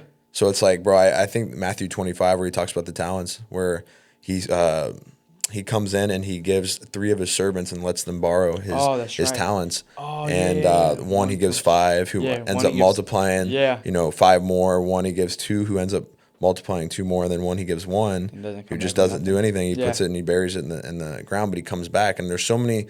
You can extrapolate this out into so many different deeper depths and things like that too. I love to, I love to interpret it a lot of times with the talents, like your little literal talents. But there's deeper ways you can interpret it. But yeah, dude, he's not one thing I love about this too is he's not gonna give you anything that you can't handle. Absolutely. So the biggest thing is he gave these talents to these people, but it was to what they could handle, right? Not to what they couldn't handle. He's not gonna give a 5-talent person a 1-talent job. Absolutely. He's going to go insane, bro. Yeah. Like, it's going to go the other way around, too. Like, if you give a 5-talent to a 1-talent, they're going to, like, be overwhelmed, bro. They're not going to know. So, like, that's why, like, you got to be okay with what you have. Yeah. And I'm not sitting here saying that you need to just be lazy and sit there. But, like, there's certain people that if they had millions of dollars, they would destroy themselves and the people around them. And you see it on a daily basis. Oh, yeah.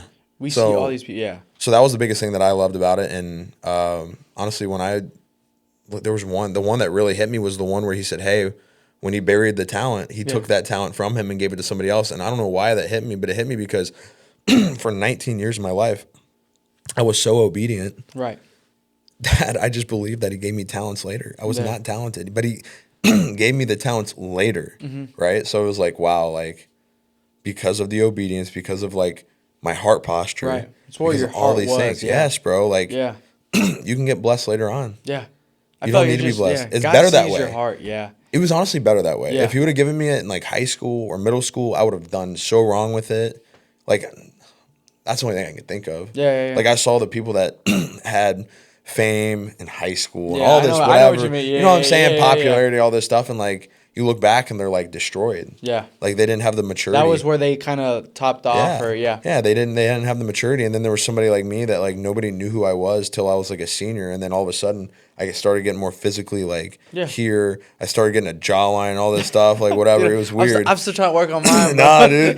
You got the youngness. Keep it young, bro. You don't need you don't need the attention anyway. It's not good. It's not good. I got you. But I started getting all these things later on my senior year. It was almost like it was like overnight. Yeah. Like everything happened overnight, and bro, I had already known what it was like to like for nobody to like.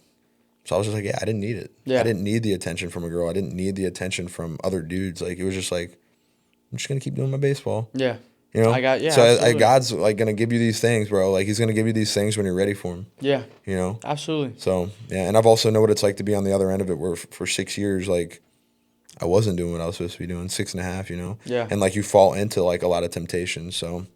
Yeah, He's very merciful. He's very merciful, and He'll pull you out of it. I mean, I've been down to the depths and the darks. I mean, I was in witchcraft for a long time. Talk a little bit about that. Like how, like, I mean, a lot of people, like, there's so many different avenues about that. Like, what kind of stuff did you do? I never did like personal tarot card readings, but like I was practicing to be like a medium. Okay. So like I've always had abilities to where I could see things and stuff like that too. I just never like really talked to people about it. Yeah. But I didn't realize how much of it was God's gift, and then the devil came in and perverted it.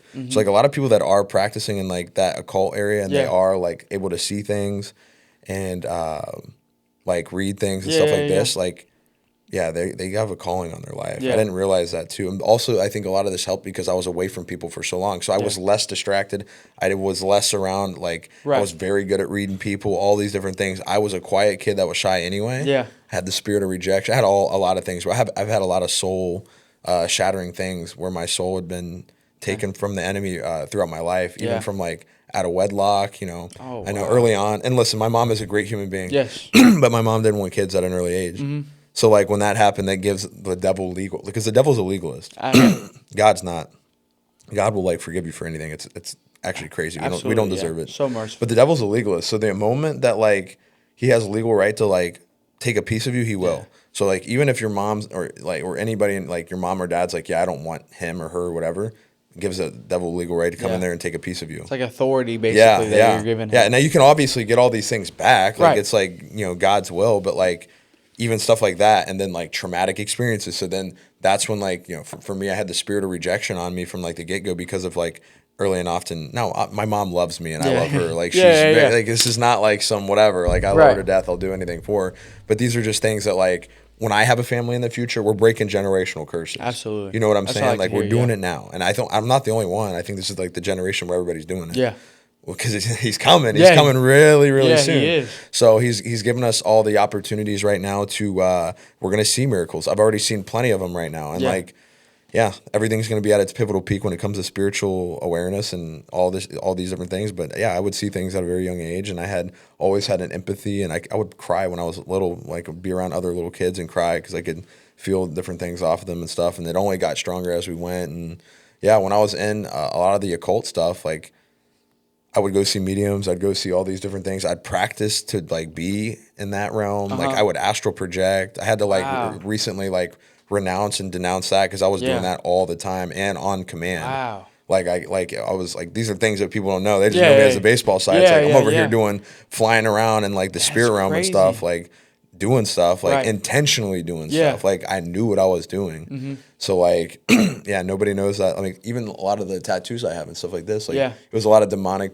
like oppression, like where it would be like, get this. Yeah. And I'd be like, all right, I'm getting it. So I would be like, I would have different demonic forces like attached to me and like enter through me. Like music's a big one. Like people don't realize how much. Like I've changed my music now, and like everything has changed. Like because what you constantly feed into your ears, like why do you think you feel so lustful after you listen to certain music, or you feel hate, or you feel like you want to kill somebody, or you feel like you want to do this, that, and the third? Right. Maybe because your ear gates are opened up and you don't want to admit it. Whatever. I'm just telling you what I've seen. Yeah. Because I see these things. I see them on people now too. Yeah. I'm getting them off people now. Yeah. That's another thing I wanted to tell you. I'm getting into like deliverance ministry and doing a lot of that stuff now. I'm going to be going to like jail ministry and stuff like that with the people. So I'm doing a lot of stuff on that side. I'm going to combine it with baseball for sure. But I'm taking the gifts that he gave me on that end and I'm putting it into this. So bro, a lot of people, and I have, the thing is I have credibility too. That's why I'll speak on it with authority because I don't care what people think because I know what I see. Yeah. I know what I can do. Yeah. So like I've been on the other side. Like I've been doing the devil's work. Yeah. I was doing his side of stuff, and now like first and foremost, like God's power is greater than any. Like they're not joking when they say that his power is actually. And I'm telling you, from someone that was powerless that found power in something else. Yeah. When you say the name of Jesus, everything in the spirit realm runs. Like absolutely. And people are like, oh, that's not true. No, I'm telling you right now, it is, bro. His blood is like the most like top tier blood. When you decree the blood of Christ on anything and everything, that's like there's like in the spirit realm, there's like a blue like thing that comes over you. Wow. Like a hedge. Like a barrier. So like when you pray over your kids, when you pray over your kids, like you have no idea like the things you're doing to save people or your family, your friends. Yeah. Like when you're like doing, like, I'm telling you, bro, you're like saving because like there's like people that are like Satanists, and I just know from like the people I used to talk to and people that were in witchcraft that were even better than me at the time. Like they would try to go do certain things to people, but they couldn't because there was like a barrier over. Wow. It's nuts, crazy. Bro. It's nuts. And I've seen stuff like this too. And it angers them, bro. Yeah, bro. You need to like pray over your people. Yeah. Pray over your kids, pray over your parents. Like, like the enemy, like they're constantly, bro. And especially now in like October hitting, what do you think Halloween is? Oh, I'm about to break some hearts right now, but like, quit celebrating Halloween. Yeah. Quit putting stuff outside because it's just a demonic door. And you think I'm playing with you, but it is. Quit playing. Right. You don't like it and I'm triggering you. It's probably true. Don't care. I was the one seeing it. Right.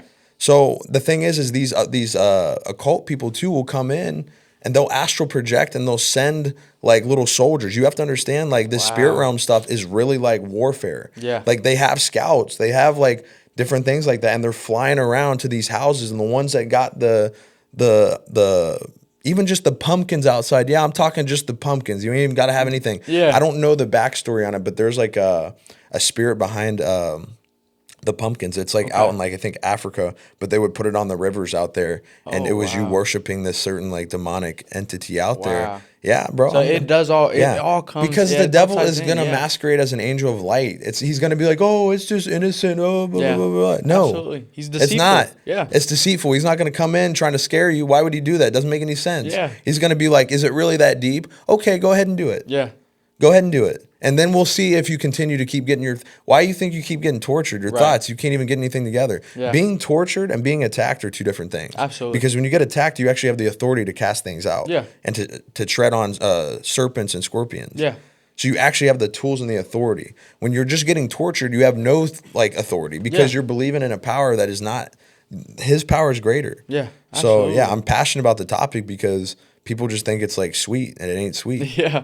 It ain't sweet. I agree. It ain't sweet, bro. I love that you touch on that topic too, because I know there's so many listeners right now. Oh yeah, like, bro. They're like, what do you mean? I can't. Yeah. I mean, bro, you can do whatever you want, but like, don't feel surprised when things are going in this route and that route, bro. Right. I'm just telling you because of the things I can see and the things that I've been a part of. Like, I have credibility on both ends. Yeah. Like, I know what that power feels like. I've had demonic forces. Like, I've been getting delivered. Not even daily, but I'm sure daily, but like weekly by going to these places, bro. Right. Like, and like I'm seeing them on people now, and I'm like, it's not me healing, it's the Holy Spirit healing them and pulling them off. But like, I was a part of the evil, and I'm a part of now I'm a part of the really good. Yeah. And I'm telling you right now, there's a difference. I have credibility in those areas, and there's people that were more in it than I was. Yeah. And I was in it. Right. Like how I do one thing is how I do everything. So how do you think I was going? Yeah, no, you were when all I was in that, I was Yeah. all in on it, bro. Like I was doing the charms, like the rocks, the crystals, all is demonic.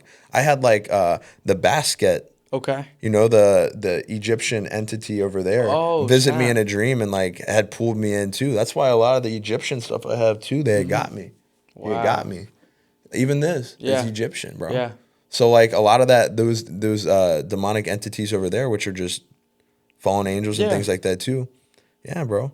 They're real. Yeah, absolutely. They're real. And I had portals opened up and I'm closing them and I've Yeah. closed a lot of them too. So it's just like, yeah, bro, it's real. I like what you spoke about God's earlier greater. too. Yeah, he's so much greater. I think, but what I really love what you said earlier though is like when you do it all in Jesus' name, things change. Things change completely. And I think like growing up too, I was told that my parents are pastors. So growing up, that was very emphasized in my life. So I emphasized that in anything I did. Amen. Even on the baseball field, even on the football field, whenever I felt fear, dude, I would do it all. Like even I would flee, bro. Yeah, bro. I'd close my eyes literally right before I'd go up to bed. I'd close my eyes, take a deep breath. And I would say in Jesus' name. Dude, my fear would go away. I'd be nice and calm. Even if I didn't get a hit at that. And you believed it, but you believed Yeah. it. So the key to saying that is you got to believe it too. Absolutely. You can't just be talking and saying, like, you can say it and it'll Yeah. work. But But you if you truly really have to have that You authority gotta with commit. it. You gotta commit bro. to it. Yeah.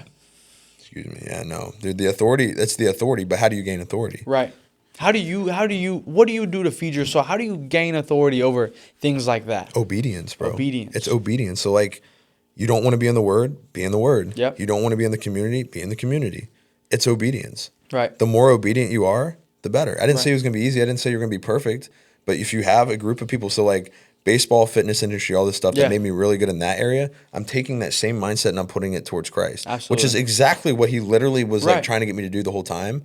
But he needed me to go that route first. Yeah. Yes. Yeah. So that's why it's not been a hard switch for me. It's not been easy because walking this path is not going to be easy. But for me, like, I know how to be disciplined. Right. Now you got to be careful because it's not a workspace. Yeah. So you got to have the relationship. It's not about just the works, but Right. because I'm building the relationship, I want to do the works. This podcast is brought to you by Nuevo Dia Cincinnati, a vibrant, bilingual church right here in the heart of Cincinnati. If you're looking for a place to call home, you will find community, support, and encouragement right here with us. Join us every Sunday at 2 p.m. and check us out on Facebook and Google at Nuevo Dia Cincinnati. That is Nuevo Dia Cincinnati, where every day is a new beginning. Right. But I want to know, how do you build your relationship? Like, what things do you do? How do you constantly feed your soul? That way you gain authority over things. No secular music, so I'm constantly listening to like worship music. I love that. Yeah. Because it's some of the best prayer. Yes. My environment. So again, this is the same stuff that I was talking about when I got with baseball and fitness, but I have a group of boys, you know, Gunnar, Joe, Keith, all my small group of guys, Chris, all these guys that I have where we're all in, dude. Yeah. And like they have discernment just like I have discernment. And then times where I'm weak, they're strong. Yeah. They'll check me. If we're gossiping or something's happening, we check. And the thing is we make adjustments too. Yeah. So like if I'm gossiping and I feel that discernment, well, I'm making that adjustment. Yeah. And repentance is like something you're doing daily, bro. Yeah, you have to do it daily. It's daily, yeah. bro. It's like you need to do it all the time. Right. And repentance doesn't just look like saying, I'm sorry, and then that's it. it. Yeah, it's I'm sorry, turn away, and then ask for help. It's a three-pronged thing. I've learned this. Like ask for help because he's not some God. He's not some father that's going to be like, hey, go figure it out on your own. Yeah. And turn away from it. Like we're gonna fail if we try to do this on our own. That's like us being humble about it, right? So like ask him for help. Say, listen, like I keep falling with this, dude. Like I need you. Yeah. Like I need you. He will come down and he's gonna heal. Just keep turning away from it and keep asking. Yeah. Turn away, ask. Obviously say I'm sorry. That's evident. Right. But like because it's heart posture. But like ask for help. Say I don't want to keep hurting you. Yes. And he's gonna actually come down and like. He's gonna change you, bro. Absolutely. Because then you're not gonna willfully sin. Right. Like I know we're sinful at nature, but you're not gonna continuously like in 15 to 20 years, I won't expect you to actually be sinning in the same area. Yeah. I just don't. And if you are, there is a problem. Yeah. There really is a problem. Yeah. You need to change your environment. You need to change something. Grow. Yes, because you can actually stop doing that. Yeah. You have to grow. You can actually stop doing that, but you just got to change your environment. You need people that are going to maybe check you a little bit more. Because when you're in the environment, like we said this before, but you'll look back 6 months later and you'll be like, I don't do that anymore. Yeah.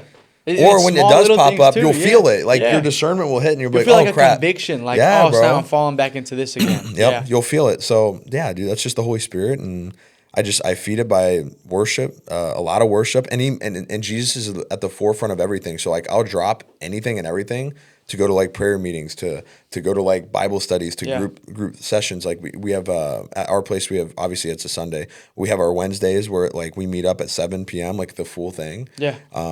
I'm jumping into like Bible studies now too, like small groups there. That's awesome. I'm about to do jail ministry with the juvenile and the prison people as well. That is awesome. So I'm about to do that as well. That'll be fun. I'm gonna do a mission trip in Honduras. Snap! Oh snap! Yeah. I'm gonna do that as well. And January, probably right after Panama. Yeah. So. Yeah, bro. I'm trying to like literally wherever he wants me to go, I'll go. If baseball is something he wants me to continue, I will. If he doesn't, I don't want to go where he's not. Yeah.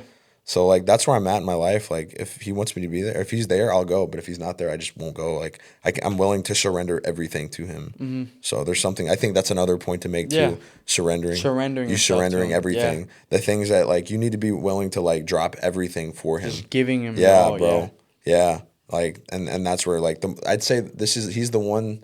Where the lower you go, the higher you go. The higher he'll raise you. You have to continue to lower yourself to go high. You cannot go high to go up there with him. You have to lower yourself, and I'm learning that now. Right. The more I lower myself, the higher I go to him. Okay, this is one of the quotes that I used yesterday in my lesson. It was like, you can't give God your half, or you can't halfway commit to God and expect His full blessing. No, and bro. I was like, oh, I like that. I like that. I was like, oh snap! I was like, when I like that was what came to my mind, came to my heart, and I was like, dude, that's perfect because that Holy Spirit was working. Yeah, He was working. He was working with me. But truly, like that phrase itself, it leads like anybody can distinguish it in any form. But truly, like when you commit yourself fully, God is going to bless you. And I think that is something that we all as people have to understand, that we got to commit ourselves to God. When you fully go in, you won't even care about His blessings either. Yeah. Isn't that funny how that works? That's a heart posture change. Yeah. When you fully go in, you're not even worried about the blessing. Right. Because when you're like half in, you're worried about the blessing. Yeah. That's what think about that. Think about that. I'm just thinking about that now. Yeah.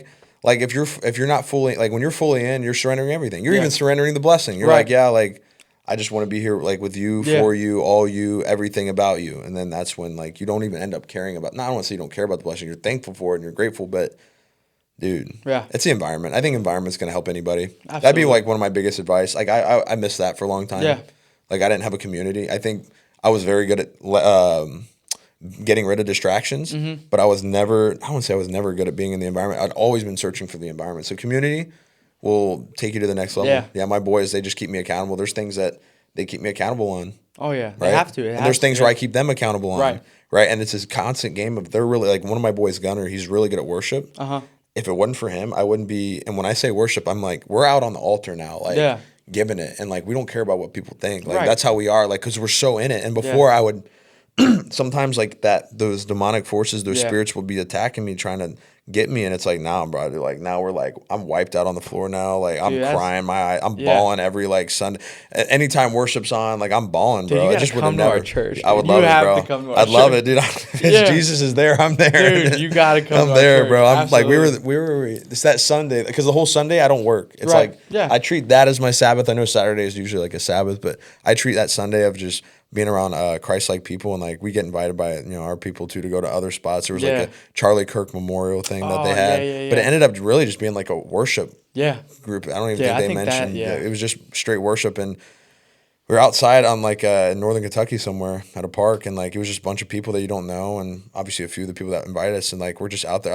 Like I could worship now for like hours and not even realize. And like when I used to like be a Christian back in the day, like worship was like one of those things that I just didn't care about. I didn't understand it. You know what I'm saying? I didn't understand it. Now I understand it, and like I get lost in worship now. Yeah. And now Absolutely. being on the other side where I was in the demonic forces and witchcraft, when you come in on worship, there's a reason why worship happens for a long time before they even get into the word, because you're literally, how many people have you seen get wiped out? Yes. People get wiped out because there's not a demonic force in 2 miles that could be in 2 mile radius that could be in that atmosphere. And if they are, you're going to see them wipe out on the floor. Right. Especially if the worship's strong and the people are actually like doing what they're supposed to be doing, because the good fruits, you'll feel it. Yeah.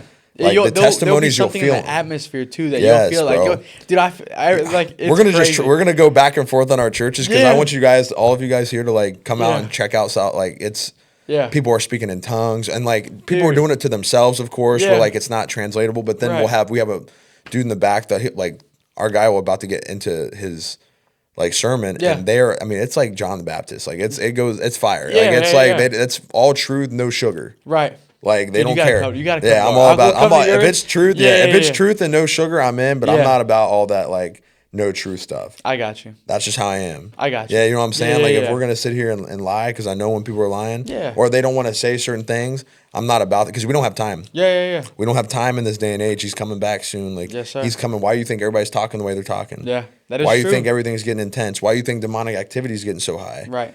I don't have time. I don't have time for people to be like, oh, be a little bit more humble. No, we don't have time for that. Right. Be humble, but be firm and stand in faith. Yeah. And don't let people just say, hey, be humble. You can be humble and be vocal. Mm-hmm. Right? Because that's how if the demonic force knows that it can't get you on one side, or Satan can't get you on one side, he's going to try to not even let your gifts prosper in that way. If he couldn't take your gifts and do something with them, he's going to try to silence you. Yeah. Absolutely. Right? And it's like, listen, step up to the plate, bro. It's time. You know what I'm saying? Yeah. Step up to the plate. We ain't got time for all this stuff. So absolutely. So right now, you are a current player for the Florence Y'alls. Yeah. How are you preparing for this upcoming season? I'm taking it just like a day at a time. One thing that I've been that I haven't done a good job at in the last 3 years, which I've kind of just gotten away with it. And I think, like I said, after just years of getting better, I haven't really had like a real work ethic. Yeah. No, I wouldn't say that. In just certain areas. You know how I said like I can only focus on one thing at a time? Yeah. I'm starting to put everything together now. Okay.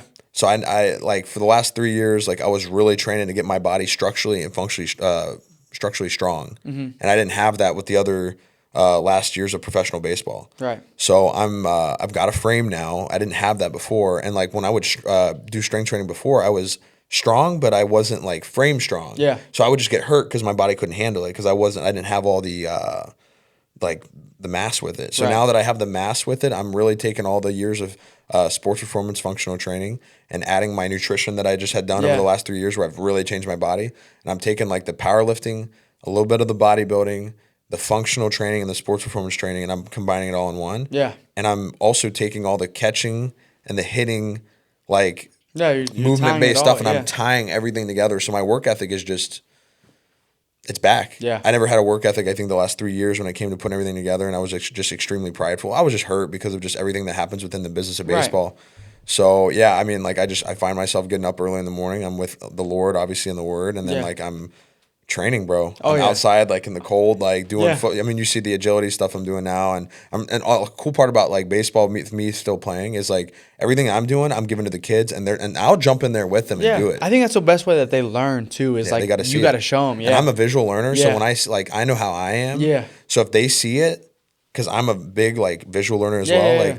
yeah, I wish I would have had that too at the Right. time. So yeah, Absolutely. yeah, it makes it better. I enjoy jumping in there. My work ethic is truly coming back. These are things that have been prayed over on me too. Right. And I've been praying for myself unintentionally, but people have been put like there's been question marks I've had even after this year. Like, do I play? Do I Yeah, not? yeah, Because yeah. like when you're getting attacked, I had two concussions in 1 month. Oh, snap. Which this has been my year where like Yeah, you're I've walked with facing all- Christ. yeah. December was when I first started walking with Christ, and I had my car break down right after that. In the first Just like month, all these twice. things, that adversity Dude, that's coming against you. I was still doing yeah. drugs at the time, so I was in drugs and alcohol even during these last like 6 years. Mm-hmm. So like I was still doing certain drugs and like thinking it was okay. Yeah. He's like stripping like things from me one after the other. Right. I had two head concussions in 1 month during the season. Right. Just getting convicted left and right. It's not all by coincidence. Everything that happens in the physical is like a byproduct of what's happening in Right. the spiritual side. So yeah, bro, this year's been a year of like stripping. Yeah. And I don't know what next year's going to be. It might be the same thing. Like, Right. I don't care. It's whatever he wants. If he's stripping me for the next 7 years, that's what it is. Yeah. Like, it's just whatever he wants. Like, it's Right. better off to just not fight it and be where he is, right? Right. Now, fight what he wants you to fight, but just, you know what I'm saying, Yeah, bro? Like, absolutely. Like, be where he wants you to be. Right. So, It's understanding, hearing God and being sensitive to his word. Yeah. And just saying, God, you got me. I've just realized that, like, if I want things on my timing, whether it be whatever it is, Yeah. I'll mess it up. Right, yeah. like it's just best to let him do these things, and I see where all the mistakes I've made in past romantic relationships that costed me a little bit of my career. It was just the devil coming in, you know. I love all these people, but it was Yeah. just one of Yeah, those yeah, yeah. situations, bro. You know what I'm saying? I Where get it. like, what do you expect, right? Right. And I look back to a lot of times, and I'm like, well, I wasn't a man of God, so I can't expect these girls to have listened to me either, or Right. whatever it was. So I look back now and I take full responsibility for Yeah. everything that happened to me, bro, because that's what you do. Right. And I can do that. Like Yeah, before, yeah, I was yeah. like, you're always gonna blame people and things like that. It's like, no, bro. Like, you think you know what love is, but love is God, and Yeah. like it's Jesus, bro. And when you like walk with Jesus, He actually teaches you how to love other people. Mm-hmm. Because when you have a reverence for the Lord, you don't. And I was never a cheater by any means, but like you won't want to cheat on that Right. person, right? Yeah, absolutely. And cheating isn't just physical. Like yeah, it's like it's with everything. so I guess even yeah. like when you're doing other things. So I guess I was doing it with in other means. Well, Yeah. Whatever. Yep. That's the case. Yeah. Yeah, No. yeah, yeah. But when you're doing it in other means, which that is cheating, bro. Like Yeah.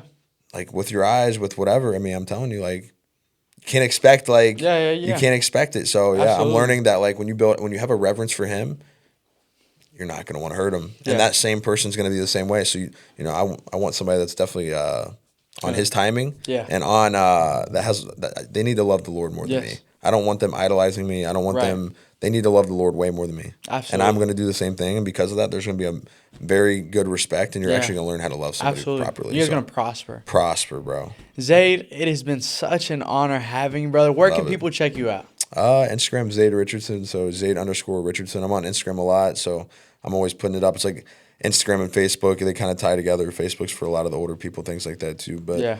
Instagram, Facebook, yeah, Zade Richardson. You won't miss it. You'll see it.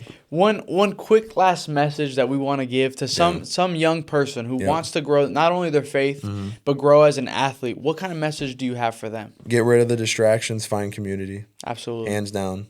Yeah. Get rid of the distractions. Just like that. Find community. Boom. You do those two things. That's the algorithm that's going to do it. Amen. So, yeah. Amen. Well, again, bro, it's been such a blessing having you here. I can't wait. I can't wait you, for bro. the greater things that are going to come, and that, dude, I'm happy for you. Although, like, Thank you. there's a friendship between you and I. Oh, that's it's a gonna just brotherhood. continue to, Yeah, it's a absolutely. brotherhood for sure. I'm thankful in seeing your journey Yes, sir. unfold, and I love doing what we're doing here. Yes, sir. Well, thank you guys for listening, and God bless each one of you. I'm better than the next man. I've been down before to come up, I ain't stressing. Baby, I'm too busy counting.